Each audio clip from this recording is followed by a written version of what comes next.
इन्हें सबको मौका मिल जाए। श्री असाउद्दीन ओवैसी जी। मैं आपको मुबारकबाद देता हूं कि आप एक अजीम ओहदे पर आज फायज हुए हैं। वजीर आजम ने अपने तारुफी कलिमात में आपके बारे में बताया है और मैं अपनी जानिब से आपको अपनी पार्टी की जानिब से अपना पूरा ताउन पेश करता हूं। और सर, मैं आपको बड़ी एक बात याद दिलाना चाहता हूं बड़ी हम्बलनेस के साथ कि जिस अजीम ओहदे पर आप आज फायज हैं, मेरी आपसे उम्मीद है और गुजारिश है कि हमारे मुल्क की जो theory of separation of powers है, आप उसकी हिफाजत करेंगे। सर, मैं आपको याद दिलाना चाहता हूं, आप यकीनन काबिल हैं कि बरतानिया की जमहूरियत में उनके शुरुआत के दिनों में जमहूरियत की और पार्लिमानी निज़ाम की आज़ादी को हिफाजत के लिए कई स्पीकरों ने बादशाह वक्त के आगे अपनी जानों को कुर्बान कर दिया। इसीलिए उस हाउस ऑफ कॉमन्स में जब स्पीकर का इंतखाब होता है तो स्पीकर को घसीट कर लाया जाता है।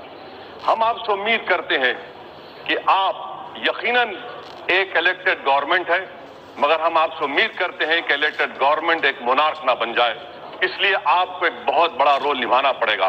सर, मैं आपसे ये गुजारिश कर रहा हूं, आपको याद भी दिला रहा हूं कि आप इस हाउस के रेफरी हैं।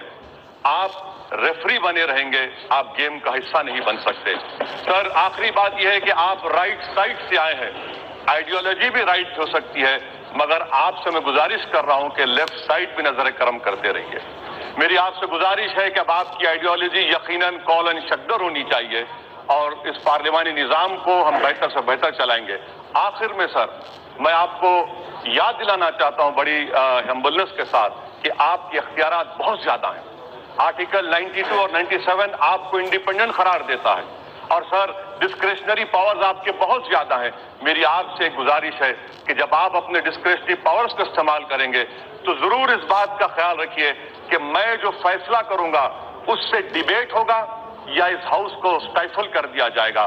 सर, स्टैंडिंग कमेटी के बारे में मौजूद रुकन ने कह दिया है, अगर कोई मंत्री आकर आपसे कहेगा कि मुझे जल्दी इस बिल को पास कराने के लिए, तो सर ये आपके उस अजीम चेयर की तौहीन होगी, क्योंकि पार्लिमानी निज़ाम में स्क्रूटनी बहुत ज्यादा है। इसीलिए सर, मैं सुप्रीम कोर्ट ने कोहिटो ओलोहान में कहा था कि the speaker is the very embodiment of propriety and impartiality. Sir, हम हिज़्ब इख्तिलाफ से ताल्लुक़ रखते हैं, हम उम्मीद करते हैं और गुजारिश करते हैं कि हमको खुलकर इस हुकूमत पर तनखीद करने का मौका मिलेगा। हमारी आवाज की हिफाजत करेंगे। आप प्रोटेक्टर भी हैं सर, आप हमारी सपोर्ट भी करेंगे।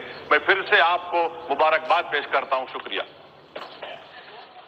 हमारे यहाँ मुख्तलिफ कंपनियों के इलेक्ट्रॉनिक्स और प्लास्टिक के तमाम सामान और फर्नीचर दस्तियाब है। एक मरतबा तशरीफ लाकर खिदमत का मौका दे। प्रोपराइटर हाफिज मजहरुल्लाह बेग, अदर Baig, Albarkat home appliances, furniture and electronics, टायरबोर्ड, दिगलू नाका, नांदेड़।